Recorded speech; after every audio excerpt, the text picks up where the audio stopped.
Entonces, hermanos, habiendo abordado el pasaje, iniciar en esta oportunidad la predicación del día de hoy titulada 3+1 propósitos de la aflicción, con las palabras del ministro puritano inglés del siglo XVII llamado Jeremiah Burroughs, quien, hablando acerca del tema de la aflicción, dijese lo siguiente, leo literal, dijo Jeremiah Burroughs: la mano de mi padre nunca provoca una lágrima innecesaria en ninguno de sus hijos. La mano de mi padre nunca provoca una lágrima innecesaria en ninguno de sus hijos. Y es que se hace necesario abrazar un entendimiento bíblico acerca del sufrimiento, iglesia, especialmente en los verdaderos cristianos, más allá de especulaciones y desatinos propios de la cristiandad contemporánea, la cual ocasionalmente se ha visto en la tarea de opinar del tema de la aflicción, tristemente alejada dicha perspectiva de las Sagradas Escrituras. En ese sentido, un grande de la Reforma contemporánea, John Piper, contraviniendo las opiniones de la cristiandad moderna, partiendo de la aflicción, sienta unas bases ligadas al cristianismo histórico y define el sufrimiento de forma magistral en uno de sus libros, diciendo lo siguiente: el sufrimiento de los justos, note el grupo de personas, ¿no? La iglesia, la verdadera iglesia de Jesucristo, el sufrimiento de los justos no es señal de la enemistad con Dios, tampoco es señal de la ausencia de Dios, sino más bien es señal de su amor. No es como un castigo de Dios por sus pecados, sino más bien un refinamiento en su rectitud. A través del sufrimiento, Dios no está preparando a sus hijos, dice John Piper, para la destrucción, sino más bien, por medio de la aflicción, les está protegiendo de la destrucción. Hermanos, a la luz de la verdad, todos los hijos de Dios, tarde que temprano, sin excepción, vamos a experimentar aflicción, sufrimiento o tribulaciones mientras estemos en esta tierra. ¿De qué tipo?, preguntará alguien. ¿No se podrá evadir la aflicción? No. Mientras estemos aquí, no. ¿De qué tipo de aflicciones estaremos hablando? Pues solo Dios sabe, hermanos. Pero de seguro será la que necesites experimentar. ¿Cuál es nuestro contexto? Habiendo leído el texto, hermanos, pues el apóstol Pablo, que ama mucho a una iglesia local que pues él fundó y con la cual compartió, y por carta recibida, él sabe que están pasando por tribulación y aflicción. Él en su amor dedica estas líneas a presentar dos argumentos relevantes y necesarios en medio de dichas tribulaciones por parte de la iglesia en Corinto. Hace 8 días vimos la primera de los dos argumentos que presenta Pablo. ¿Cuál fue? Pues que en medio de la aflicción, pues Dios afirma su paternidad, trae misericordia y consuela a sus verdaderos hijos. ¿Lo recuerdan? Eso fue lo que vimos hace 8 días y el apóstol presenta en primera instancia a los hermanos en Corinto y a nosotros. En medio de la aflicción, el Señor afirma su paternidad, traerá misericordia y consolará a los suyos. Y hay un segundo argumento que se presenta, lo veremos el día de hoy, 3+1 propósitos de la aflicción. El apóstol Pablo ahora va a presentar a los corintios 3 razones, aquí en este pasaje, por las cuales hay propósito de parte de Dios en la aflicción. ¿Por qué +1?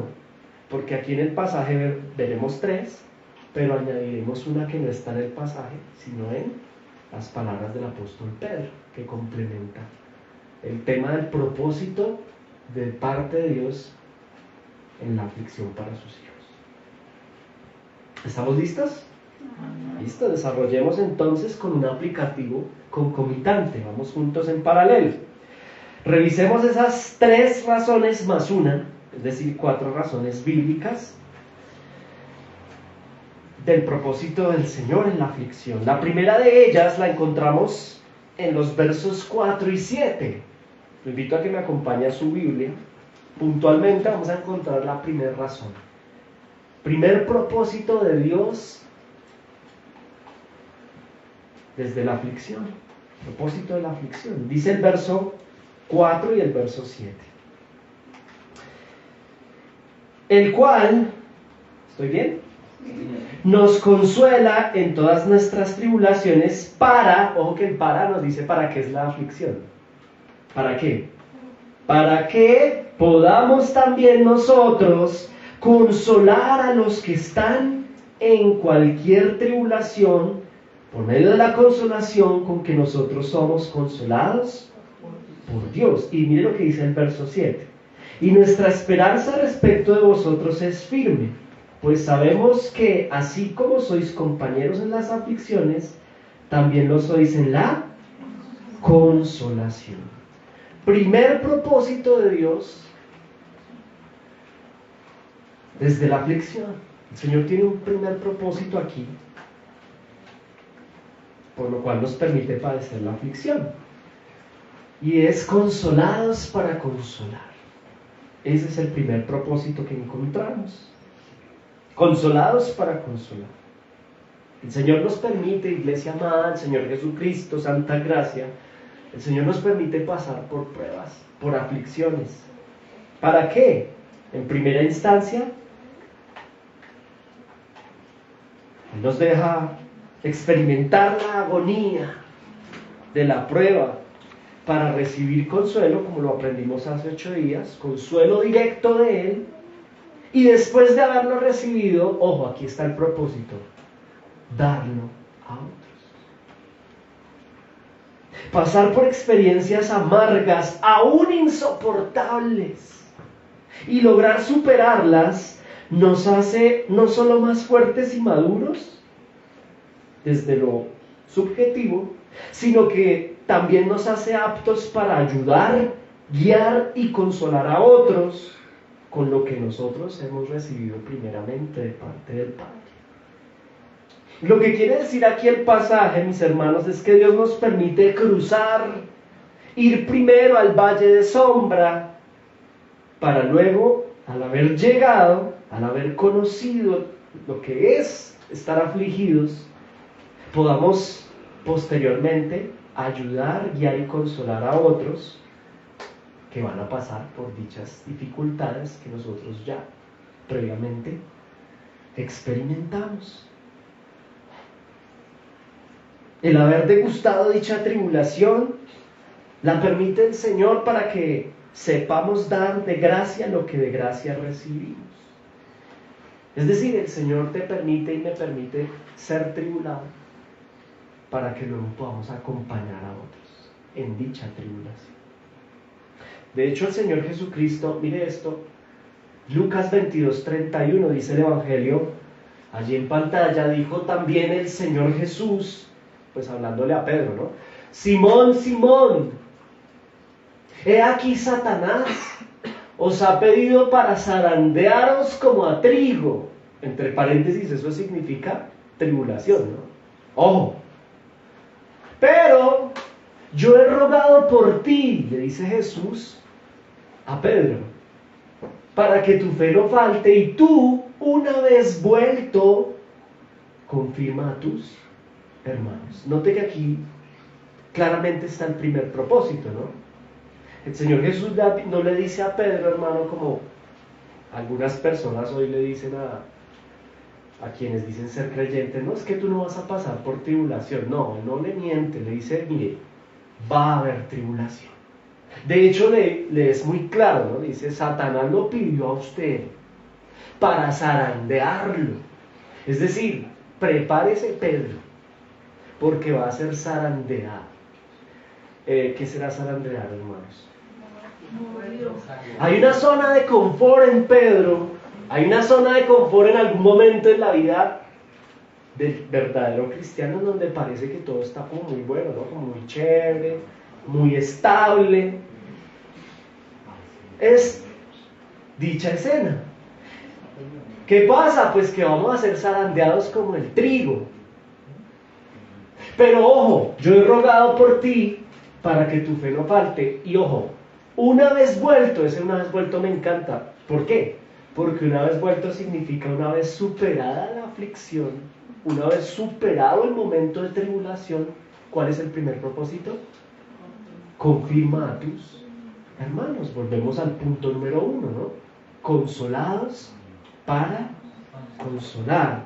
¿Sabe algo, hermano en Cristo? De no ser zarandeado, de no ser tribulado Pedro, seguramente no hubiera dado el paso de confirmar a sus hermanos.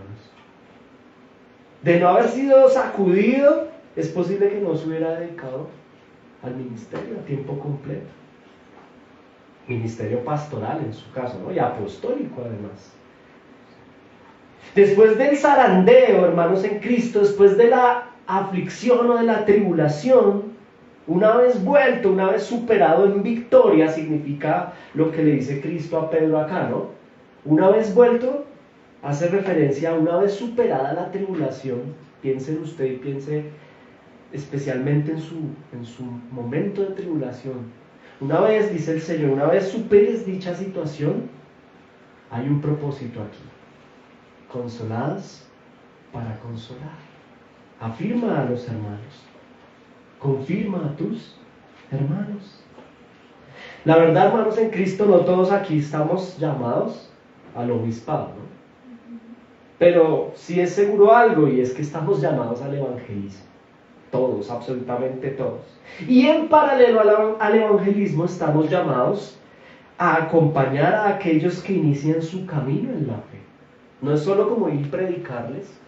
Algunos de ustedes son una bendición, hermanos, son muy pilos y han predicado, han hecho el ministerio, pero no es como que yo le predico a la gente y luego, no, yo les predico y cuando percibimos de parte del Señor que la persona muestra interés, ahí debe haber un acompañamiento, una confirmación a nuestros hermanos. ¿Por qué? Porque el que ha sido evangelizado y por la gracia de Dios ha sido circuncidado en su corazón, es decir, transformado en su naturaleza, ahí hay una tribulación, ¿saben? Hay un gozo y una gracia, pero al mismo tiempo el nuevo hermano en Cristo por gracia está tribulado. ¿Por qué? Porque ha sido transformado, ha sido regenerado y él entiende por la gracia de Dios que debe abandonar cierto estilo de vida y eso trae en él angustia. Eso es muy natural. De pronto usted y yo con el paso de los años somos un poco más maduros en ese sentido, pero el hermano que está iniciando y por la gracia de Dios ha sido regenerado y llamado por medio de la predicación del Evangelio, tiene un entendimiento que le da el Espíritu Santo de abandonar el viejo hombre y empezar una vida en santificación, y eso produce en alguna medida aflicción. ¿Cuál es el acompañamiento de nuestra parte? Confirmar al hermano, ayudarlo. No es como dejarlo por allá y decir, ya lo invité, no, sino estar acompañando dicho proceso, dicha aflicción, la cual tú y yo ya hemos superado hace un tiempo atrás, ¿no? Ahora, aflicciones, ¿no? Aflicciones complejas que debemos acompañar en las personas desde nuestro llamado al evangelismo. Ese es el primer propósito de Dios al permitir la aflicción en los suyos. Será dar consuelo a los mismos a quienes hemos evangelizado, como ya dijimos, y al mismo tiempo, ojo con esto, consolar a los hermanos. Me gusta mucho el final, confirma a tus hermanos. Es un llamado, Iglesia Santa Gracia, a ser consolados para consolar. Puntualmente, ¿a quién consolamos? A hermanos en Cristo. Aquí quiero hacer un paréntesis. A veces cometemos un grave error, iglesia, como cristianos, y es que en nuestro contexto vemos a personas que no tienen a Cristo, no son creyentes y están afligidos y empezamos a consolarlos. Y bueno, ¿cuál es el punto acá? ¿Cuál es el paréntesis? Que nuestro llamado con dichas personas, más allá de consolarlo, ¿cuál es? Evangelizar. Esa es nuestra responsabilidad primaria. Mire que la invitación de Cristo a Pedro es que confirme a sus hermanos. En primera instancia, nuestra responsabilidad con las personas no creyentes no es consolarlas. A veces nos llaman, ¿no? Saben que somos cristianos, no tienen un interés por Cristo, pero usted que es cristiano, hábleme, consuéleme. Y pues no es el deber ser y el proceder. No estamos diciendo que no hay que consolarlos, pero nuestra prioridad al identificar que la persona está sin Cristo será evangelizar. Pero yo, ¿cómo le voy a decir a la persona que acaba de perder su ser querido? Y tras del hecho yo voy a evangelizarla, a decirle que en su aflicción que es enemigo de Dios y necesita reconciliarse. Pues ese es el evangelio, hermanos. Imagínense, nos pegamos la visitada, la ida hasta allá y no les evangelizamos. Los consolamos, no, mira, el Señor está contigo. Hermano, no le diga eso porque es mentirle. Si no está en Cristo, el Señor no está con él. Y podemos llegar a cometer dicho error. Ir a consolar al afligido que está sin Cristo vendría a ser un gran error. Primariamente hay que predicarle el Evangelio de Jesucristo. ¿Amén? Amén. Consolados para consolar. Insisto, hermanos, no significa que no podamos consolar a quien no es creyente, pero nuestra responsabilidad primaria para con ellos será el Evangelio de Jesucristo. Ahora, ya en Cristo, ya habiéndoles predicado el Evangelio y usted y yo notamos, percibimos que la persona, ¿verdad?, se arrepiente y dice yo necesito al Señor y le agradece, gracias por presentarme a Cristo. Ahora sí, en ese punto uno se concentra en la consolación y en la confirmación al hermano, porque ya es un hermano, cree en Cristo como reconciliador y camino al Padre. Ya les puse el ejemplo, ¿no? Quienes han pasado por la aflicción de una enfermedad difícil, tal vez usted aquí sentado, quienes han visto cara a cara con la muerte, como lo está describiendo el apóstol Pablo, mas vieron la gracia, la misericordia y el consuelo del Padre en el momento más denso y lo superaron. Dichas personas sabrán consolar a quien inicie una etapa de aflicción. Consolados para consolar. Quienes hemos pasado, quienes de ustedes y yo hemos pasado por la aflicción de una separación, por ejemplo un divorcio, hermanos, no solo la enfermedad, ¿no? A mí me parece tremendo el tema de la enfermedad, porque quien ha superado una enfermedad, sobre todo cuando es una enfermedad de esas que uno no quiere y no le desea a nadie, pero aún en medio de dicha enfermedad se supera, encontramos consuelo en el Señor, viéndonos ya muertos, como dice Pablo aquí, perdiendo toda esperanza de vida. Le dice Pablo honestamente a los hermanos de Corinto, me vi morir. Si lo notan, el versículo, revisémoslo un momento, hermanos, versículo, tal vez es el 9 o el 10.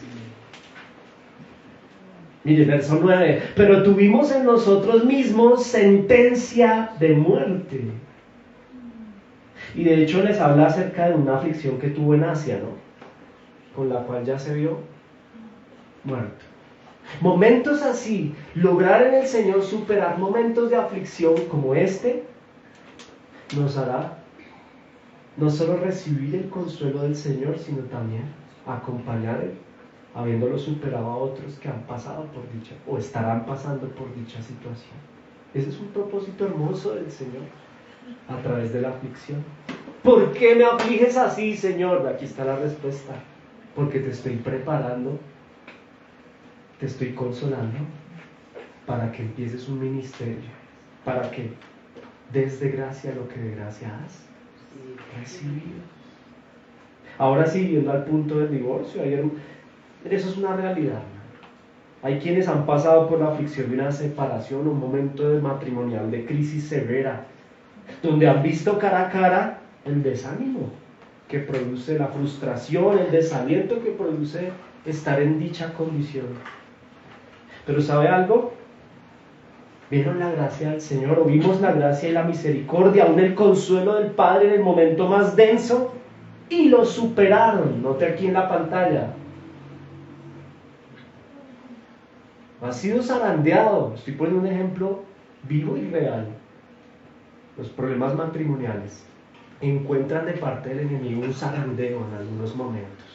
Pero note lo hermoso del ejemplo articulado al pasaje en Lucas 22:31. Yo he rogado por ti para que no te falte la fe, y tú, una vez vuelto, ese una vez vuelto significa que, habiendo sido difícil el contexto ahí de la crisis matrimonial, en el ejemplo que estamos suscitando, pero se ha superado, es decir, a pesar de lo difícil de la tribulación y la aflicción, se superó. ¿Cuál es el propósito allí? Confirmar a los que estén pasando o vayan a pasar por dicha situación. Es un propósito hermoso. Aquellos que hemos o han pasado por crisis matrimonial, ha sido en alguna medida con este propósito: superarlo para saber después consolar a quienes pasen por dicha etapa. Aquí hay un ministerio también tremendo, ¿no? Hay un ministerio hermoso. Y hoy el Señor llama a algunos de nosotros, acuérdense que aquí hay un desarrollo aplicativo. Hoy el Señor llama a algunos de nosotros, iglesia, aquí sentados esta mañana de domingo, a meditar en este primer propósito. Pues tenemos un gran llamado al ministerio de la consolación de las almas de los afligidos. Él te permitió, te permite y te permitirá pasar por la aflicción con dicho propósito: que derrames consuelo en los hermanos, que desarrolles un ministerio de comunicación, de consuelo de parte del Señor, de gracia desde las Escrituras a quienes vienen detrás. Por eso pasamos por aflicciones. Ahora hay un segundo propósito. Recuerde que son 3 más 1. El segundo propósito lo vemos en el verso 9 y el 10. Casi que me había adelantado, ¿no? Miremos el verso 9 y 10. Dice el apóstol Pablo: pero tuvimos en nosotros mismos sentencia de muerte, para que no confiásemos en nosotros mismos, sino en Dios, que resucita a los muertos, el cual nos libró y nos libra, y en quien esperamos que aún nos librará de tan gran muerte. Ojo, porque en el verso 9 la palabra para es la clave. Pero tuvimos en nosotros mismos sentencia de muerte, es decir, fuimos afligidos para. Cuando dice para, nos muestra el segundo propósito. ¿Para qué fuimos afligidos desde la sentencia de muerte? Número 2, para aprender a desarrollar confianza única en Dios. Para eso es la aflicción. No solamente para ser consolados para consolar, sino número 2, hay otro propósito de parte del Señor en la aflicción, el cual es aprender a desarrollar confianza únicamente en Dios. Pablo, al parecer, pierde toda esperanza. ¿Si lo nota como escribe? Aquí al parecer él pone en manifiesto que ha perdido toda esperanza, que ya se ve sentenciado a muerte humanamente. ¿Qué significa esto? Pues que humanamente él pensó que ya era su hora de morir. Ya se vio muerto. Perdió toda esperanza. En ese orden de ideas, él en su humanidad, en su razón, pensaba que ya no había posibilidad, pero no era pensando, no había. Sin embargo, él tenía muerto. Sin embargo, ese sentimiento de aflicción que tal vez no perdido de sus propias fuerzas le hace depender 100% del Señor. totalmente abandonar su confianza en sí mismo para aprender a desarrollar una confianza única en el Señor. De hecho, en el verso 8, si usted lo nota bien, en el verso 8 él les dice lo siguiente: porque hermanos, no queremos que ignoréis acerca de nuestra tribulación que nos sobrevino en Asia. Él está hablando desde la experiencia personal, hermanos. Ahora, sinceramente, al escudriñar esto con profundidad, yo juiciosamente hice la exégesis, no hay evidencia de qué fue lo que pasó exactamente en Asia. O sea, no entra en detalles, no sabemos qué pasó. Lo único que sabemos es que en Asia le pasó algo. ¿Qué le pasó? Verso 8. Él lo cuenta con honestidad y les dice, hermanos, no ignoréis acerca de nuestra, él se involucra, nuestra tribulación que nos sobrevino en Asia. Pero les dice, pues fuimos abrumados sobremanera más allá de nuestras fuerzas, de tal modo que perdimos la esperanza de conservar la vida. O sea, perdió la esperanza de vivir. ¿Usted entiende esto, hermano, lo que le está comunicando a Pablo? Alguna oportunidad escuché a una persona que se decía ser líder y me daba un consejo antibíblico. Pues yo creo que lo hacía con la buena onda, pero mal. Que decía, no, usted no se puede mostrar débil a los hermanos cuando usted les dé consejería. Ellos lo tienen que ver a usted. Eso no es lo que está haciendo Pablo aquí. ¿Para qué mostrarme? Eso es mentir en realidad. Pablo está haciendo todo lo contrario, les está reconociendo que tuvo ganas de morirse, que se sintió completamente deprimido, desahuciado. Esto sucede al momento de la aflicción, hermanos. Se pierden las ganas de seguir aquí. Le pasó a Pablo, así que tranquilo, hermano. No se sienta incómodo, no se sienta mal si le está pasando o le ha pasado a usted. La aflicción nos humilla el ego. La aflicción, el pasar, aquí está el propósito, y es aprender a desarrollar una confianza única en Dios. ¿Y cómo se desarrolla? Pues desde la aflicción, en el momento de la aflicción, al perder las ganas de seguir, como le pasó a Pablo, pues allí es donde uno queda totalmente humillado, es donde uno pierde la capacidad de tenerlo supuestamente todo bajo control y manejarlo desde mis posibilidades, para luego al fin darme cuenta de que no tengo nada, que no tengo ni control de las cosas, ni posibilidad de solucionarlo. Para eso es la aflicción.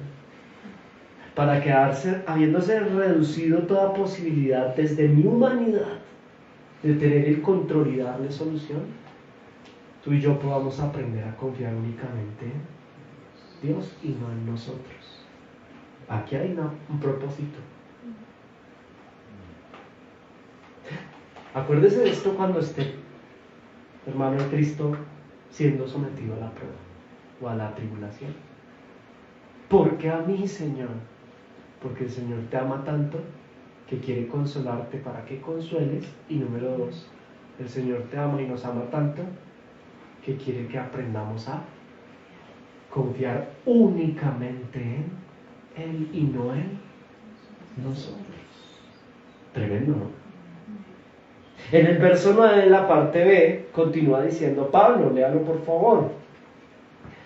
Dice ahí en la parte B, dice, pero tuvimos en nosotros mismos sentencia de muerte para que no confiásemos, y ahí está el propósito, en nosotros mismos, sino en Dios que resucita a los muertos. El Señor lo puso al límite.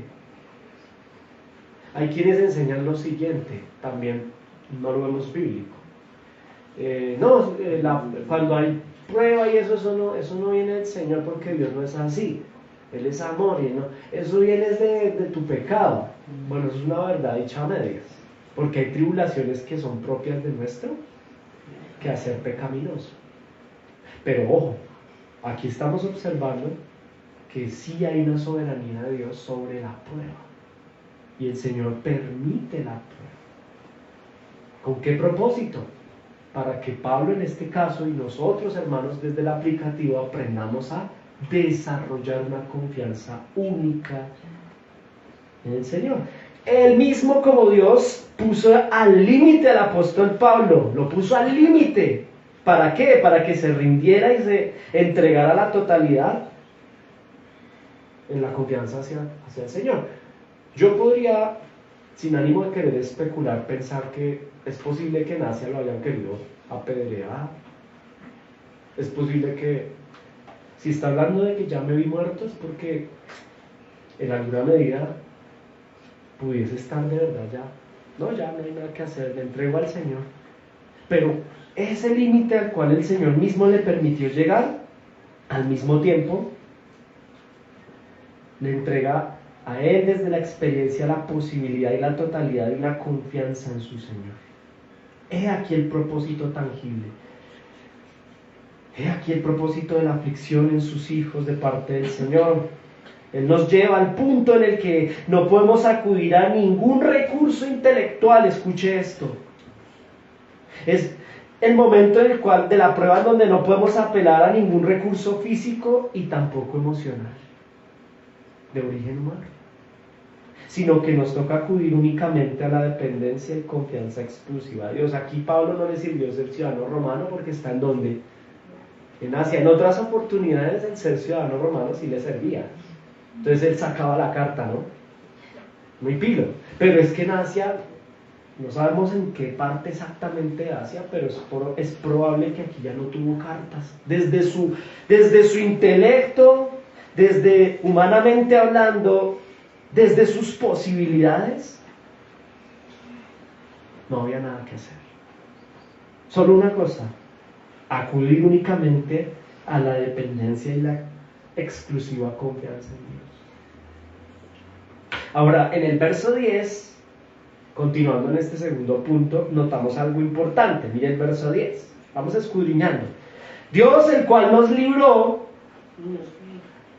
tacho, vea, el cual, mire el verbo, nos libró, mire el verbo, coma, nos libra, y mire el verbo, coma, y en quien esperamos que aún nos librará. Es el mismo verbo conjugado en 3 tiempos verbales, me dice mi esposa, ¿no? Me dijo acá, yo anoté, Lorena, anoté. Nos libró en pasado, nos libra en presente y nos librará. Esto no es porque sí, a futuro. Es aquí el Señor presente en cada momento de la vida terrenal, al momento de las aflicciones que pasaron o que van a suceder. Es decir, hay una constante presencia de Dios en la vida y en las situaciones de sus verdaderos hijos. Qué hermoso, ¿no? Alguno de ustedes podrá estar pensando aquí, sentado: esta predicación no es para mí, yo estoy re bien. Prepárese para la prueba. ¿Se acuerda hace 8 días? Prepárese para sufrir. No lo tomen poco, hermano. Se lo digo yo por experiencia. No lo tomemos en poco. Y aquí es muy claro el versículo 10. Pasado, presente y futuro. ¿Por qué? Porque vamos a ser afligidos. O estamos en aflicción o hemos pasado por aflicción. Pero aún así extraemos del verso 10 que el Señor en su gracia está presente en las aflicciones de sus hijos.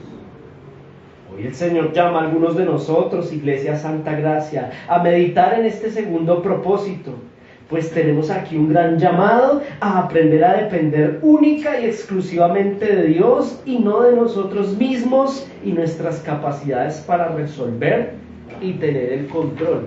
Mire, hay personas, hay hermanos que tienen ahorros. Eso está muy bien, ¿no? Tenemos ahorros y entonces como un colchón de contingencia por si algo llega a pasar. Eso está bien, hay una planeación de las cosas. Pero ¿qué pasa si el Señor en su gracia retira todo eso? Es lo que le está sucediendo al apóstol Pablo. Aquí ya no tienes contingencia absolutamente ni económica, ni civil, ni de nada. Hay una prueba que desarrolla confianza única y exclusiva en el Señor. Ahora, tercer elemento, hermanos. Número 3. Tercer propósito de Dios en medio de la aflicción. El Señor nos permite pasar por la aflicción para fortalecer nuestra oración y amor por los demás. Nótelo en el verso 11, por favor, vamos al 11, que es el último verso. Dice, cooperando también, le dice Pablo a los hermanos en Corinto, cooperando también vosotros, ojo, ¿quiénes son vosotros? Los hermanos de la iglesia local de Corinto.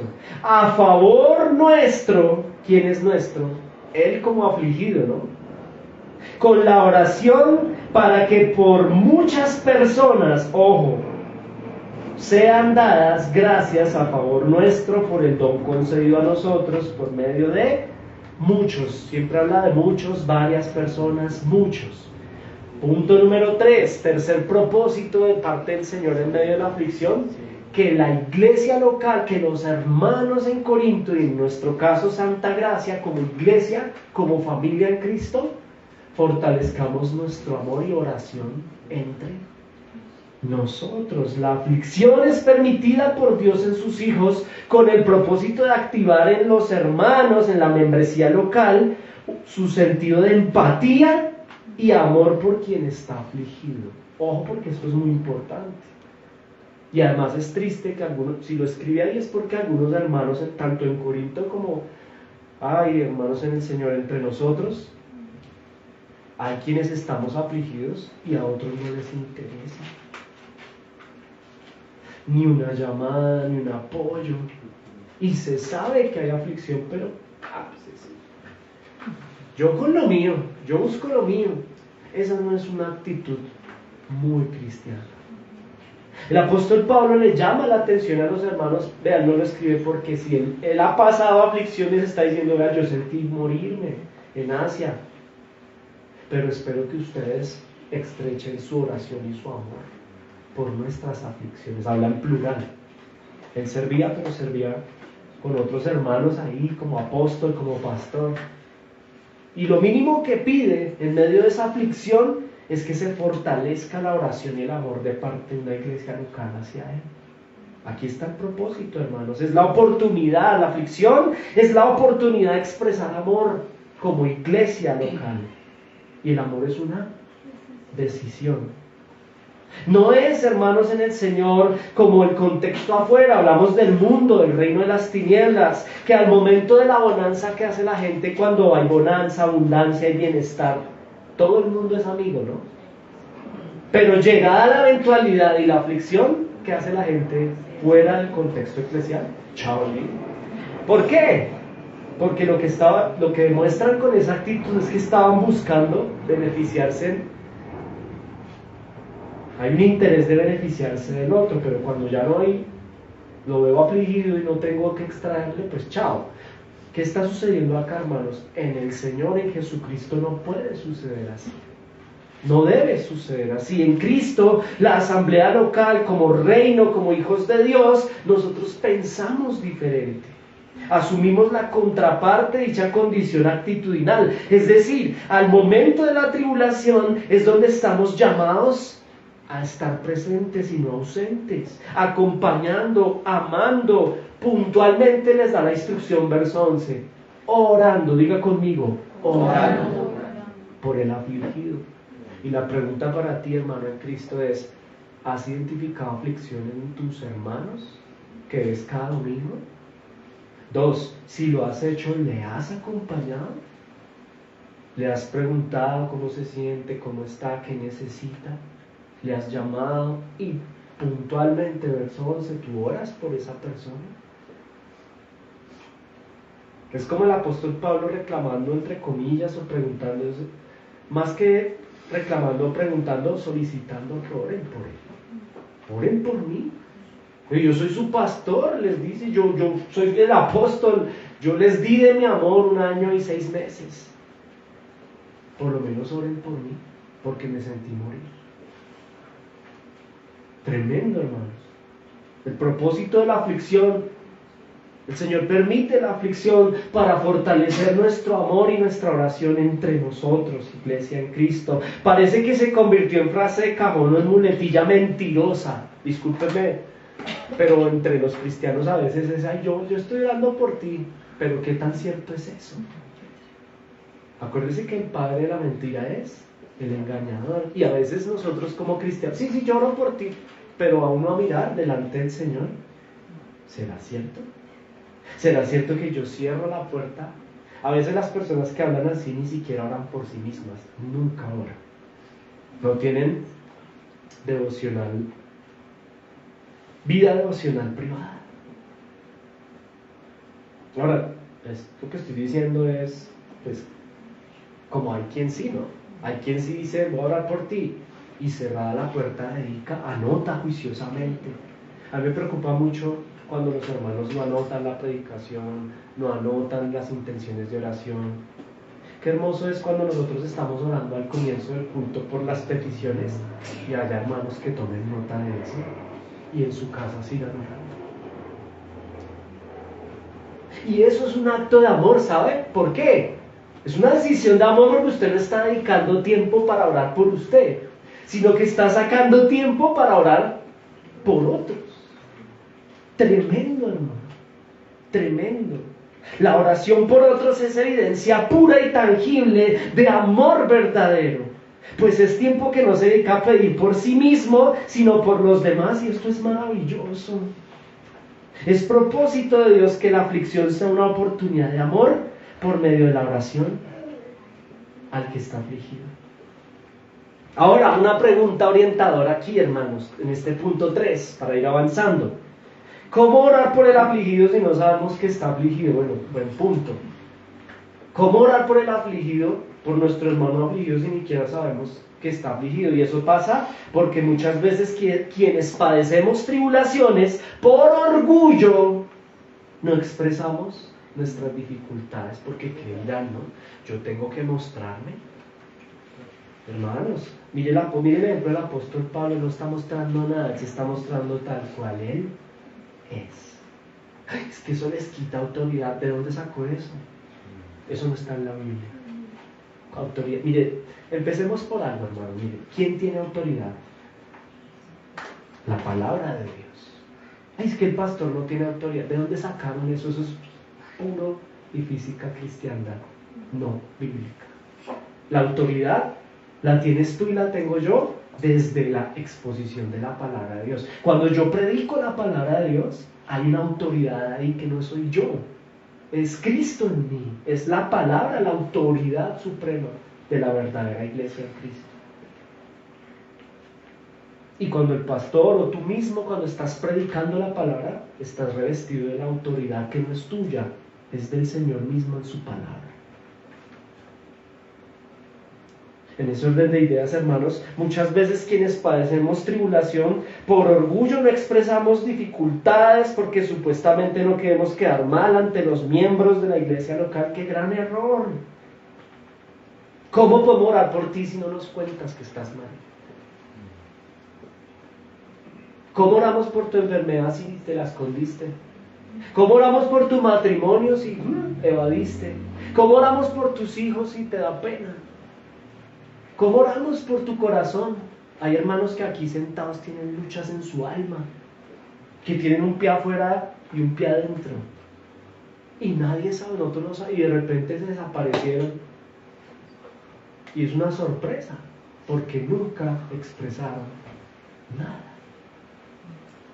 En ese orden de ideas, qué gran error, deberán tanto el que padece aflicción no desperdiciarla en sus propósitos, como también deberá el que acompaña al afligido dedicar de su tiempo para orar, amar, acompañar en las necesidades de dicho afligido, ¿no? Ahora, la aflicción es una oportunidad de fortalecer las amistades, ¿saben? En este mismo punto 3. ¿Por qué? Porque, ¿para qué el Señor permite la aflicción? Para fortalecer nuestra oración y amor por los demás. ¿Qué significa eso? venga hermano, oremos. Yo sé que usted está sufriendo, camine, lo invito a mi casa, tomémonos un café, yo quiero orar, oremos, yo le extiendo mi amistad, mi hermandad. Tremendo. El tiempo que pasamos de mutua edificación, de respaldo, esa aflicción es una oportunidad de fortalecer amistad entre los hermanos. Que no sea eso como que nos vemos cada discipulado, por ahí cada culto, y de resto, sino que en realidad la aflicción nos dé la oportunidad de fortalecer nuestra oración y amor por los demás desde el ejercicio de compartir juntos. Hay cristianos que hablan más con gente que no es creyente y tienen una relación muy fuerte y un vínculo emocional más fuerte con personas que no son la iglesia de Jesucristo. Y eso no está bien, hermanos. El Señor permite en nosotros la aflicción para que te hagas amigo dentro de la iglesia, amigos y amigas. ¿Cómo estás? Bien. No, siempre está bien, mentiroso. Nadie puede estar bien siempre, hermano. Esto nos dice el Señor: en este mundo tendréis aflicción y usted siempre está bien. No, hermano. ¿Y es por qué? Porque hay orgullo. Ese bien, ¿sabe qué? Yo se lo voy a traducir. ¿Cómo estás? Muy bien. Ese muy bien traduce lo siguiente: no me preguntes, no me interesa tu amistad. Alejandro. Hágame el favor. Y va y le pregunta a otro, de pronto que no ama al Señor, todo lo contrario, abominan al Señor, odian a Cristo, con vicios, con vainas, con cosas que, bueno, y a ese otro le pregunta, uy, si camina, hablamos, nos tomamos. No, imagínese que tata. Entonces, ¿quién eres tú, hermano? ¿Cuál es tu identidad en el Señor? La aflicción la permite el Señor para trabajar en nuestro amor por el otro y en nuestro corazón. Yo tengo acá unos ejemplos, hermanos. ¿Por qué oramos por el afligido? Porque el Señor escucha las oraciones de su pueblo. ¿Sabe? Cuando se hacen en el nombre de Jesús y la hacemos como iglesia, si es de su voluntad, Él responde. Por eso oramos los unos por los otros. Un ejemplo de ello, aquí hemos orado, hermanos, por sanidad. Aquí es de este púlpito. Hemos ido a visitar a hermanos y hemos orado por nuestros hermanos en el nombre del Hijo Jesucristo, y el Señor en varias oportunidades nos ha sanado a muchos. No por nosotros, Él en su amor y en su gracia ha escuchado nuestra oración, que es en el nombre de Jesús, y muchos de nosotros hemos sido sanos aquí. Empezando por mi esposa, la oración de ustedes. En el momento de la aflicción, esa oración ha sido escuchada por el Señor. La oración comunitaria, que no es una liturgia, no es un ritual, sino una acción intercesora de amor por nuestro hermano que padece aflicción. Hoy el Señor nos llama, hermanos, santa gracia, a meditar en este tercer propósito. ¿Cuál es? La aflicción la permite el Señor para fortalecer nuestra oración y amor por los demás. Me gustaría invitarlo rápido a que vaya a Santiago 5:13 ahí en su Biblia. También para que nos despertemos un poquito. Santiago 5:13. Si lo tiene, diga amén. Santiago 5:13. Miren lo que dice, estamos en el tercer punto. Santiago 5:13 dice la palabra del Señor. Es una pregunta, ¿no? ¿Está alguno entre ustedes afligido? Es el tema de hoy, ¿no? ¿Qué hay que hacer? Pues vaya, ore. Listo, ya. Eso era todo en Santiago. Oren. ¿Cuál es el propósito de la aflicción? Oren. Ahora articulemos esa oración de Santiago 5:13 al punto número 3 desde 2 Corintios capítulo 1. Oren por sus hermanos. Ahí está el llamado, hermanos, en Cristo. Santa gracia, el Señor nos llama hoy como iglesia a meditar frente a este tercer propósito. Hay un gran llamado aquí a cumplir desde Santiago 5:13 también. Orar por los demás, fortalecer nuestro amor y oración por los demás. Aquí ya están los tres. ¿Listo? ¿Cuál fue el primero? Repasemos, hermanos. Propósito de la aflicción de parte de Dios. Consolados para consolar. Número 2, segundo propósito. Aprender a desarrollar confianza única en Dios. Ese es el propósito de la aflicción. Y número 3, fortalecer nuestra oración y amor por los demás. Pero hay uno más, que no está aquí, sino que el apóstol Pedro nos ayuda ahí a complementar. Vamos a ir a Primera de Pedro capítulo 1. Primera de Pedro capítulo, ahí mismo en Santiago, allá abajito está Primera de Pedro, capítulo 1, versículos 6 y 7. Aquí está el cuarto propósito de parte de Dios frente a la aflicción. Amén. Primera de Pedro 1, 6, 7. Ojo con esto.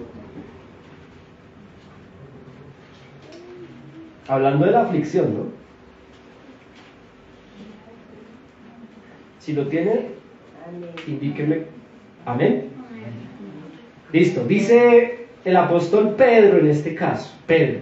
Ya no Pablo, sino Pedro. Dice, en lo cual vosotros os alegráis, aunque ahora por un poco de tiempo, si es necesario, ojo con esto, tengáis que ser afligidos en diversas pruebas. ¿Para qué? Aquí está la razón del ser afligido. Para que, sometida a prueba vuestra fe, mucho más preciosa que el oro, el cual, aunque perecedero, se prueba con fuego, se halla en alabanza, gloria y honra cuando se ha manifestado Jesucristo. Y les dije que el 6 y el 7, listo, hasta ahí. Ojo con esto.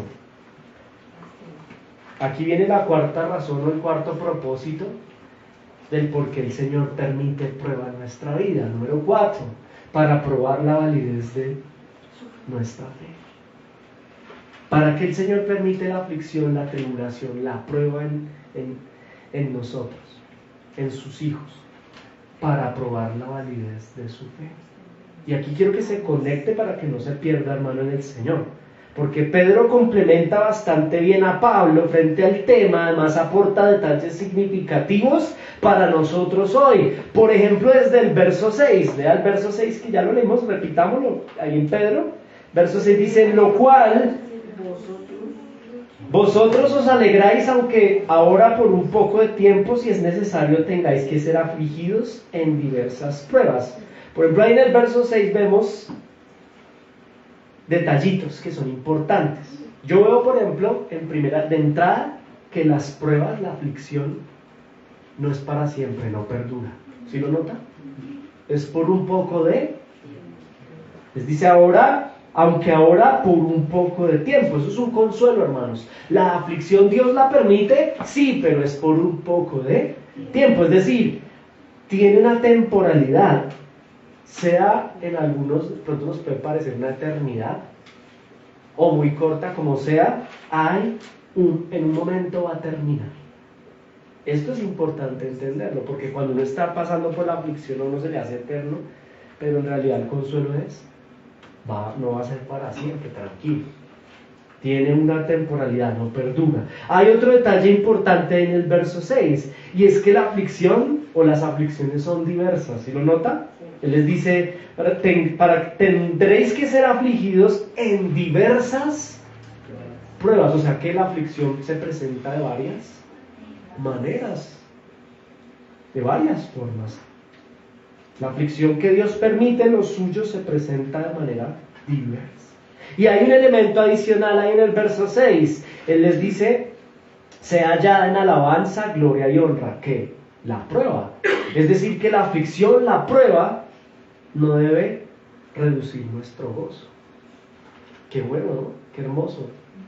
Cuando usted y yo estemos siendo afligidos, no disminuyamos nuestro gozo, nuestra alegría, sea hallada en alabanza, dicha prueba, gloria y honra. Aún la prueba nos encuentra a nosotros en una condición de plenitud y de gozo. Tremendo. Alguno dirá, bueno, pero yo como en medio de esta enfermedad, de esta situación donde me veo como el apóstol Pablo, sin ganas de vivir ya así, ¿cómo? ¿Cuál gozo? Ahí está la invitación. Sea en medio de la prueba ya nuestro corazón lleno de gozo. ¿Por qué? Aquí es donde hay que mirar a Cristo. Porque nosotros sabemos que lo terrenal es pasajero. Hay un gozo en nosotros porque sabemos que venga lo que venga y pase lo que pase, nuestra mirada está puesta en lo eterno y eso nos trae gozo en medio de la tribulación. Ahí es donde uno comprende el apóstol Pablo, donde dice que estar acá es una bendición, pero morirle también. Y dice, ¿cómo? Pues claro, porque él está pensando y está gozoso en el hecho de mirar a su Salvador. Todo está bien, sea lo que pase, está bien para mí, porque estoy en Cristo. Y habiendo despejado el verso 6, el apóstol Pedro, que complementa a Pablo, ya en el 7 vemos ahí el plus, ¿no? Que es el uno más. Es decir, el propósito número 4 de la aflicción.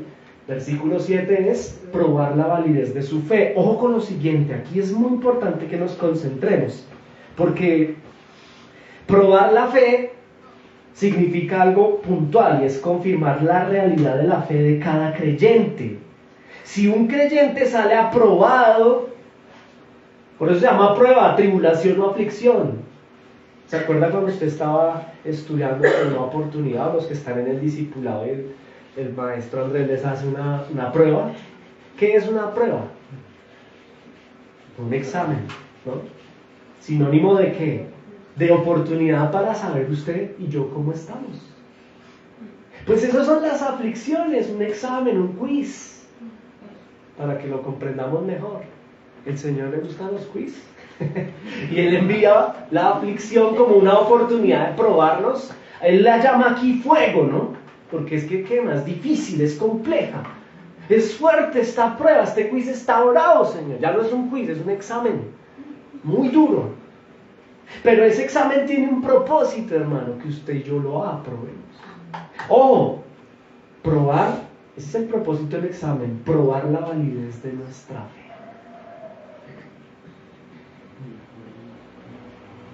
Pero ojo, esa prueba de fe no es para Dios. Es que aquí es importante que se conecte. Cuando el Señor nos permite pasar por aflicción para probar nuestra fe, no es que Él no sepa y dice, no, yo necesito saber si después de esta prueba, porque no sé, no, entonces vamos a ver, si pasa, entonces ya sabré, no, porque Él es Dios, Él es omnisciente, hermano. Él todo lo sabe. Él antes de probar a Job ya sabía que Job iba a pasar la prueba. Entonces, ¿cómo así, Mauricio? Entonces, ¿para qué prueba la validez de la fe? Es que la prueba de la validez de la fe no es para Dios, sino para usted. Para mí, para nosotros. Porque Él ya sabe quiénes somos. Tremendo, hermano. La prueba de la fe no es para Dios o ante Dios, porque Dios es omnisciente, como ya lo dije. Él sabe todo y sabe cuál es el tipo de fe que tienen las personas. Debe ser claro que tales pruebas no son para que Dios sepa si es o no es un hombre o una mujer de verdadera fe. Él conoce el corazón de cada una de las personas. Más bien la aflicción la permite el Señor para que sea revelada. Yo el ejemplo de la fotografía lo he puesto 1000 veces, ¿no? Para que sea puesta a prueba, para que sea la luz revelada, ¿quién es quién? Para eso es la prueba. Para saber si la fe es viva y real o es una fe muerta. ¿Y quién lo debe saber? No Dios, sino el que está siendo probado o afligido. Cuando Job pasó por el fuego de la tribulación, de la aflicción, como lo dije antes, hermanos, Dios, ante dicha eventualidad, sabía muy bien quién era su hijo Job y qué tipo de fe poseía. Mas Job tenía que pasar la prueba para revelarse a sí mismo si su fe era genuina o era falsa. Sabemos cómo terminó la historia. Pasó la prueba. Él identificó, corrigió, aprendió. y se vio a sí mismo al espejo delante del Señor. El cuarto propósito de Dios para la aflicción, hermanos, es probar nuestra fe pasada al fuego, pero probarla, como permítame insistir, no para Dios, sino para nosotros mismos, porque en la prueba se destapan las cartas. Al que le gusta jugar naipes y póker y todo eso. Es decir, la aflicción nos otorga el permitirnos conocer quiénes somos. Piensa en Judas. Piensa en Judas por un momento. En el momento de final, del pecado final de Judas, porque es que Judas siempre pecó, siempre robó la ofrenda, siempre... Bueno, piensa en Judas, pero un momento en donde fue probado, ¿no? Él entró en amargura, él entró en aflicción. ¿Por qué? Judas experimentó tribulación. ¿Cuál fue la tribulación que experimentó la aflicción de Judas? Que se dio garra. Ya llegó un momento en donde vendió al Señor. Se pasó. Es decir, entregó a quien le amó. Porque es que eso es lo más duro, que el Señor lo amó. Pero Judas lo vendió.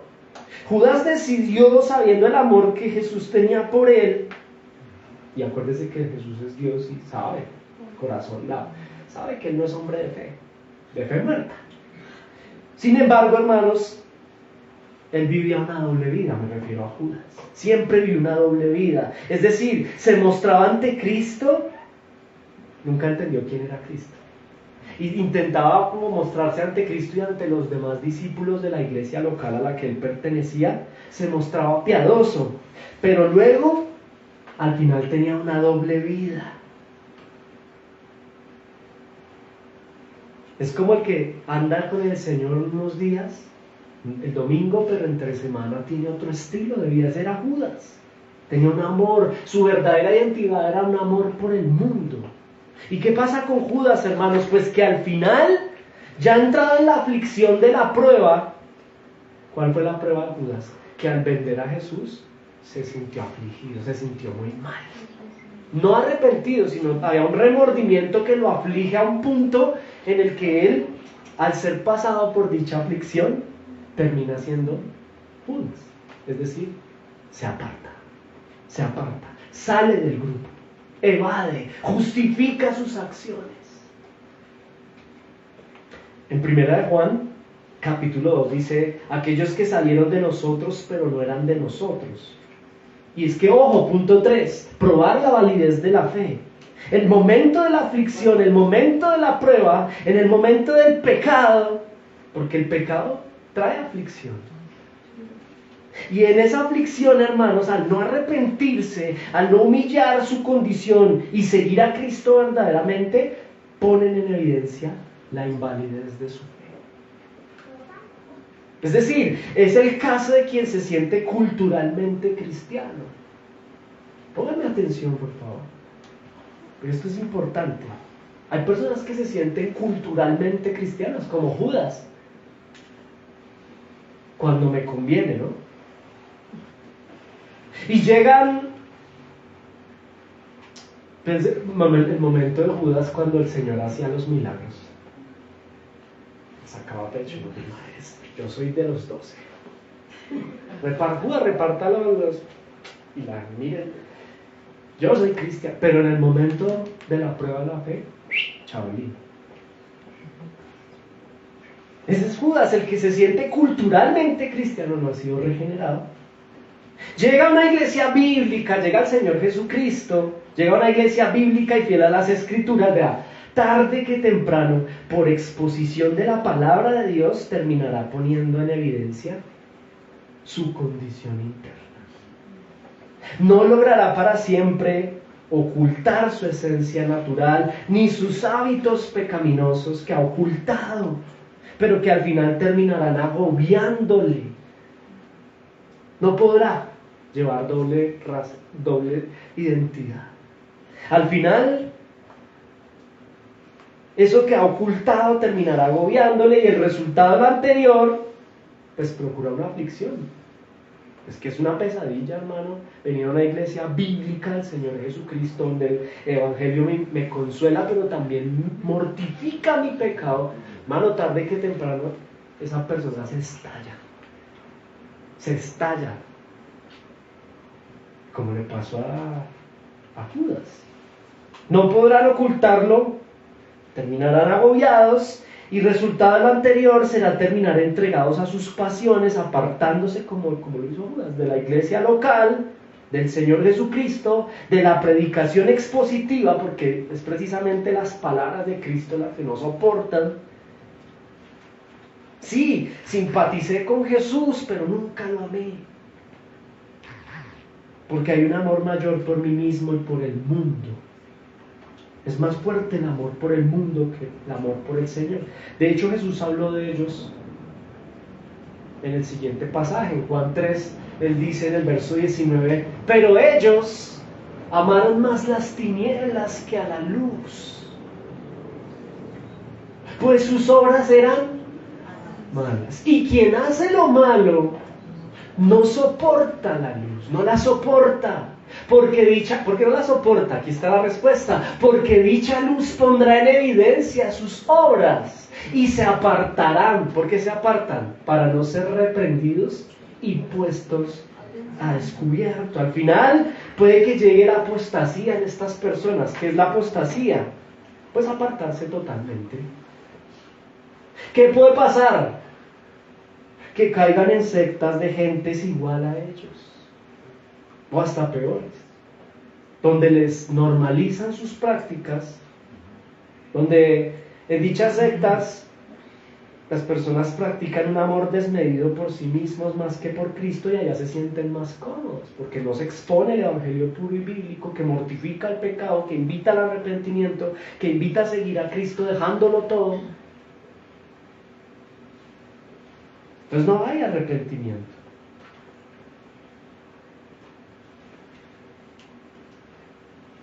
Puede pasar ello, hermanos. Apostasía, caer en ese tipo de sectas, siendo engañados, sintiéndose cristianos a su estilo, acusando a Pedro, porque Judas tras del hecho el culpable es Pedro, es Juan. Es que el culpable, ¿usted por qué vendió a Jesús? No, es que Pedro, es que Jesús. O sea, al culpable le salieron a deber. ¿Para qué? Pues para al final no reconocer errores propios. La aflicción, hermanos, tiene este propósito. Es lo que quiere decir Pedro acá.